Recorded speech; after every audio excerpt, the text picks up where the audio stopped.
நான் வாழ்ந்த என்எல்சி பகுதியில் இருக்கிற இயக்குநரில் தொடங்கி அத்தனை உயர் பதவிகளும் வட இந்தியக்காரர்களின் கைகளிலே.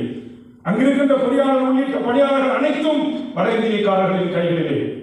சென்னையிலே இருக்கிற விமான நிலையம் மட்டுமல்ல, அங்கிருக்கிற வருமான வரித்துறை, சிபிஐ என்று சொல்லக்கூடிய மத்திய புலனாய்வுத்துறை, அங்கிருக்கிற இடி என்று சொல்லக்கூடிய என்ஃபோர்ஸ்மெண்ட் டைரக்டரேட் என்று சொல்லக்கூடிய மத்திய துறை, கப்பல் போக்குவரத்து துறை இருக்கிற மத்திய அரசுடைய தொழிற்சாலைகள் எங்கேயாவது இங்கு வந்திருக்கக்கூடிய நம் உறவுகளின் பிள்ளை செல்வங்களுக்கு நாட்டுடைய உயர்ந்த பதவிகளில் நம்முடைய வரிப்பணத்தை பெரிதும் இன்றைக்கு கொள்ளையடித்துக் கொள்கின்ற ஒன்றிய அரசினுடைய அலுவலகங்களில் தமிழ் சமூகத்திற்கான வேலைவாய்ப்பு உரிமை, அவர்களுக்கான வாழும் உரிமை வழங்கப்பட்டிருக்கிறதா?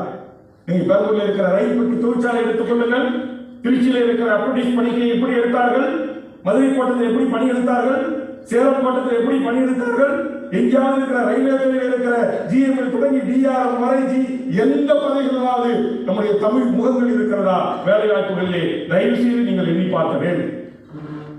ஒரு திட்டமிட்டு தமிழகம் திராவிட இயக்கங்கள் இந்திய எதிர்த்து போர் செய்தன, போராட்டம் செய்தன.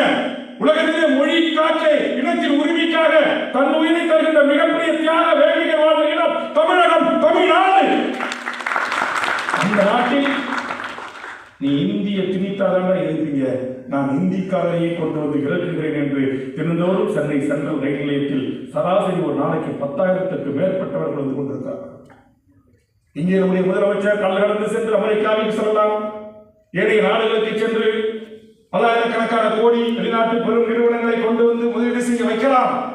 ஆனால் அந்த முதலீடுகளுக்கு எல்லாம் சொந்தம் கொண்டாடுகின்ற வரலாற்று பார்ப்பன பணியார் கும்பல், மார்வாடி சேர்த்து குஜராத்திகள், டாடா தர்லாக்கள், அதானிகள், அம்பானிகள் இன்னைக்கு ஒசூரிலே தொடங்கி இருக்கிற டாடா நிறுவனத்தில் 10,000 பேரை பீகார், உத்தரப்பிரதேஷ், உத்தரகாண்டில் இருந்து சிறப்பு ரயில்கள் மூலமாக கொண்டு வந்து பணியமர்த்தப்படுகிறார்.